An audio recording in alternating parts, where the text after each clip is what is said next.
前段时间，网上看到一张俄罗斯汽车销量排行榜的图，前10名中有8个是国产品牌。这种局面的形成，纵然有国产汽车越来越强大的因素，但不可否认，主要原因还是西方品牌因俄乌冲突退出俄罗斯，把市场拱手相让给了中国人。看到这儿，你有没有想过，汽车之外还有什么国产品牌享受到了这泼天的富贵？在此，我提名安琪酵母。占领俄罗斯市场后，直接跃升为全球第2大酵母厂商。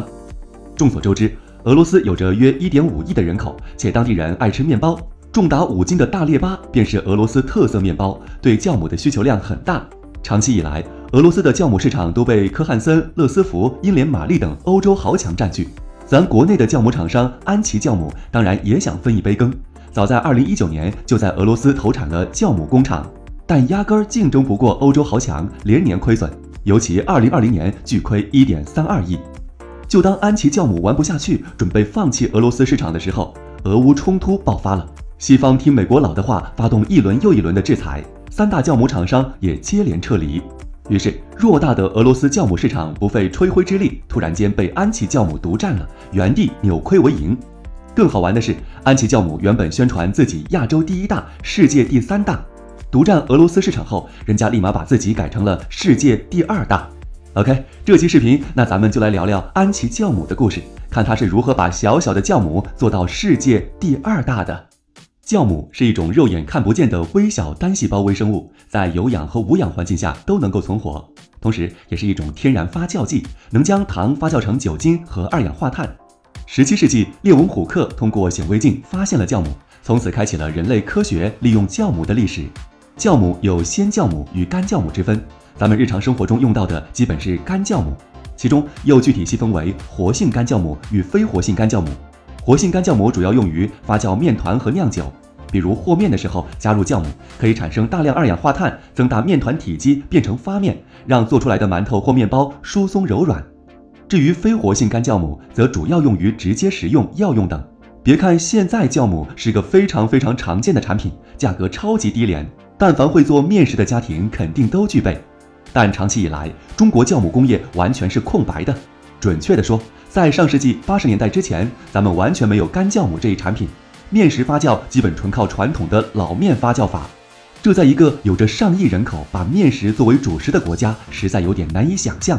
更何况，现在很多工业品离不开酵母，比如饲料工业和生物制造等领域。于是，外资企业看准这一巨大商机，在改革开放后，纷纷将酵母产品出口到中国。面对国内酵母工业的空白，中国国家纪委在上世纪80年代中期确立了一个活性干酵母工业性实验基地项目，作为国家支持的重点项目。当时各地市政府都竭尽全力的争取，希望落户到自己的城市。1986年，湖北宜昌市脱颖而出，顺利拿下该项目。紧接着，安琪酵母的前身宜昌食用酵母基地和宜昌市生物技术研究开发中心2个单位挂牌，负责人由32岁的原宜昌市团委书记于学峰担任。不过需要强调一点，这俩虽属于事业单位，但需要自筹资金，实行企业化运行。然而，班组成立好，当项目进入到研究阶段时，人们才发现操之过急了，选址宜昌很尴尬。因为制作酵母离不开糖蜜，必须保证充足的甜菜、甘蔗、葡萄等原材料供应，但这些原材料的产地集中在华南、华北等地，地处湖北宜昌，距离产地都非常远。而且当时外企在国内投资的3大酵母工厂，2个在广东，相关配套产业也集中在广东，这就导致宜昌酵母项目从一开始就必须面对既没有资金，也没有原料，更没有经验的3零局面，随时可能死在外资的打压之下。于学峰只好先用银行贷款引进了相应的酵母生产技术与设备，没有原材料优势，就引进能力强的人，发挥人才优势。历经3年的建设和调试，1989年，宜昌食用酵母基地正式建成投入运行。酵母生产出来后，销售又成了个大问题。这里再强调一个冷知识，由于国内老百姓自古以来就没有使用酵母的习惯，当年外资酵母企业在中国推销酵母时遇到很大的麻烦，老百姓不买账，使用酵母的更多是面包、饼干等烘焙需求的个人或企业。但很不巧的是，宜昌生产的国产酵母缺乏耐高糖技术，不适合做面包。于学峰发现这一现象后认为，中国人每年要消耗大量的馒头、包子之类面食，是个巨大的消费市场。既然外企拿不下，那我们就把它搞定。于是于学峰带领团队开启了一轮轮的调研。他们首先找到了老百姓用传统方式发酵的痛点。如果大家小时候看过父母和面，应该知道家里有一块老面，每次和面时加入老面，老面完成后揪下一块留着下次用，如此反复循环。这操作一是不卫生，二是麻烦费时费力，三是稍有不慎发出的面偏酸不好吃。90年代初，为了方便推广，于学峰将自家产品取了安琪酵母的名字，并使用易保存的小包装袋。随后对症下药，开启了一场教育消费者的酵母运动。他花重金在电视台打广告，策划并自己操作揉面，拍摄了第一个电视广告片。当时的广告语“安琪酵母发面就是快”，老一辈人应该是比较熟悉的。此外，他还跑到吃面食比较多的北方城市，比如北京王府井百货大楼，现场演示用酵母蒸馒头的好处。当然，农村地区也没落下。他带领着团队在山东、河北、河南走乡串村，宣传酵母的好处，并免费发给老百姓体验。安琪酵母发面就是快的广告语传遍了村头巷尾。一连串推销结束后，安琪酵母完成了自上而下的渗透，让他在巨头垄断之外找到了一片蓝海市场，活了下来。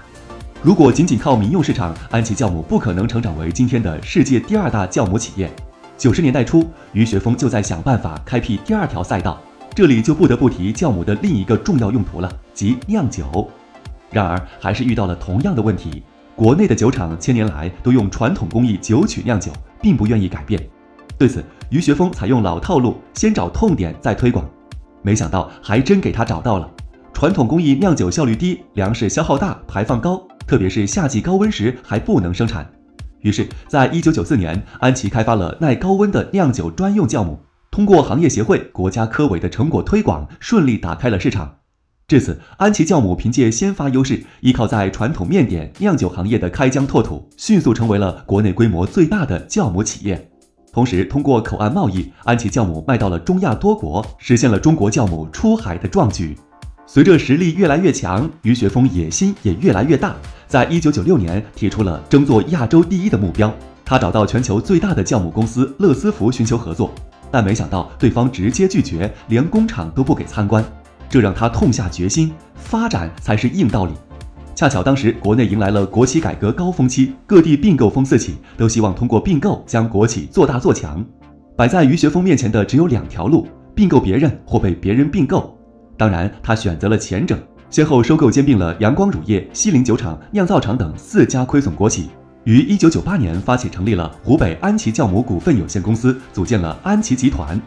2000年，安琪酵母在上交所上市，开始了资本扩张之路。首先要做的便是提升产能。对此，安琪酵母在2003年收购了赤峰国光酵母公司，随后又分别在新疆伊犁、河南睢县、山东滨州、广西崇左、云南德宏等地设立酵母工厂。其次，聚焦主业，提升技术水平。据公开信息报道，当年宜昌的国企中，基本是什么业务赚钱就做啥，特别是房地产，几乎全都去做了。但在整个宜昌，唯有安琪从来没有碰过房地产。聚焦带来了主业更好的发展。基于酵母，安琪集团开发了多种产品，应用到各个领域。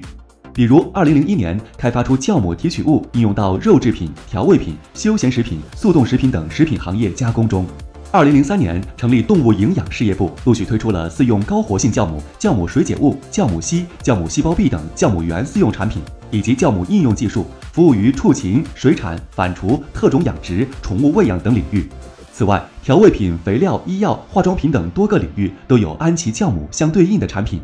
至此，安琪酵母已经在国内打遍无敌手，国际化发展成为主要方向。安琪酵母的出海是从90年代中期开始的，最早开发的是哈萨克斯坦、乌兹别克斯坦、俄罗斯等国。2001年，于学峰带领团队前往美国参加一个烘焙工业展览，安琪酵母是当时唯一参展的中国公司，希望借此打开美国市场。但结局令人意外，安琪备受冷落，即使主动寻求合作，也一个订单没有谈成。于学峰只好暂时放弃美国市场，将海外重点放在东南亚、非洲、中东和南美等地区。在海外市场，安琪酵母依旧遵循当年打开国内市场的玩法，即充分的调研，找到痛点，针对性开发产品。比如在中东地区，人们喜欢用冰水和面，安琪就开发了耐冰水酵母。在斯里兰卡，当地人用面包酵母来酿酒，安琪也为他们开发了新品。2013年，安琪酵母位于埃及的首个海外工厂建成投产，并稳定盈利。随后又进军俄罗斯市场，2019年建成投产。只不过在俄罗斯玩不过欧洲巨头，建成后持续亏损，然后就有了开头咱们说到的俄乌冲突后，俄罗斯被西方制裁，欧洲酵母豪强撤离，安琪酵母后来居上。至于美国和欧洲市场，安琪也在这些年相继拿下，甚至2022年还在印度设立了分公司。时至今日，安琪酵母国内市占率约55%，全球占比超18%，经销商遍布170多个国家和地区，真正实现了把一代小小的酵母做大做强，走向全球。